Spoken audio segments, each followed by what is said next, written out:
अनिकेत और उसके नाना जी टीवी पर न्यूज़ देख रहे होते हैं। तभी कोरोना के बढ़ते संक्रमण को देखकर अनिकेत कहता है, हे भगवान, प्लीज इस कोरोना को जल्द से जल्द भगा दे ताकि हम बच्चे अपने स्कूल जा सकें।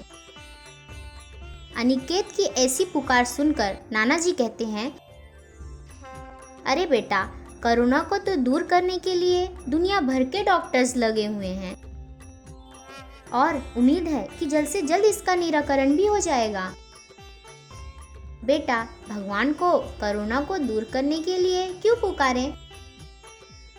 अनिकेत कहता है, नाना जी, भगवान को कोरोना को दूर करने के लिए ना पुकारें तो फिर किसके लिए पुकारें?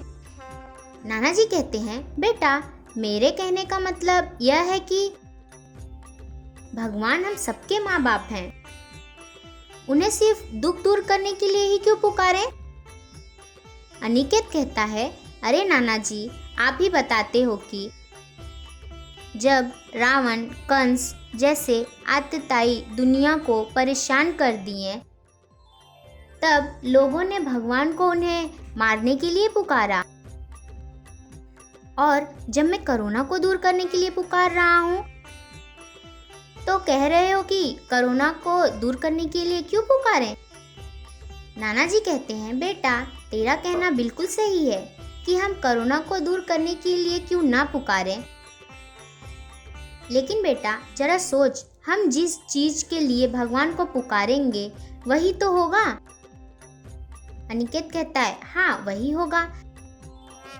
नाना जी कहते हैं, बेटा, भगवान को रावण को मारने के लिए पुकारा गया तो क्या हुआ? भगवान ने रावण को मार दिया। लेकिन बेटा, बाद में कंस आ गया ना। अनिकेत कहता है, हाँ नाना जी। नाना जी कहते हैं, तो बेटा, आज कोरोना को दूर करने की पुकार करें, फिर बाद में कोई और बीमारी नहीं आएगी, इसकी क्या कोई गारंटी है?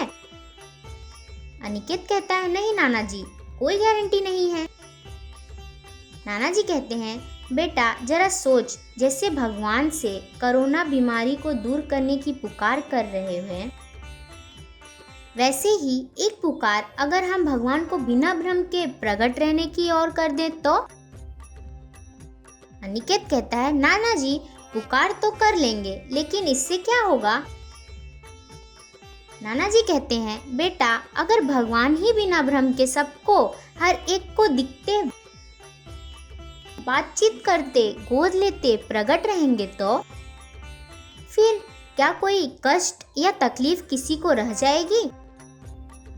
अनिकेत कहता है, हाँ नाना जी, बात तो आप सही कह रहे हो।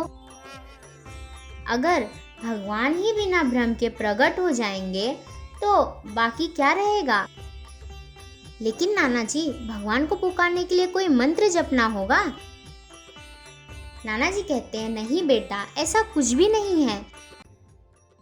भगवान को प्रकट रहने वास्ते पुकार लगाने के लिए किसी भी प्रकार के मंत्र, जप, तप, नियम, संयम की जरूरत नहीं है।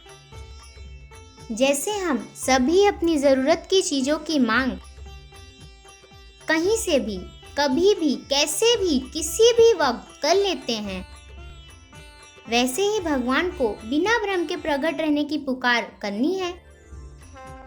अनिकेत कहता है, नाना जी, यह तो बहुत ही सरल है। अब तो मैं भगवान को बिना भ्रम के प्रकट होने की पुकार करूंगा। नाना जी, क्या आप भी मेरे साथ एक पुकार लगाएंगे? नाना जी कहते हैं, हाँ हाँ, क्यों नहीं। भगवान प्लीज तुरंत प्रकट होवो, भगवान प्लीज तुरंत प्रकट होवो, भगवान प्लीज तुरंत प्रकट होवो।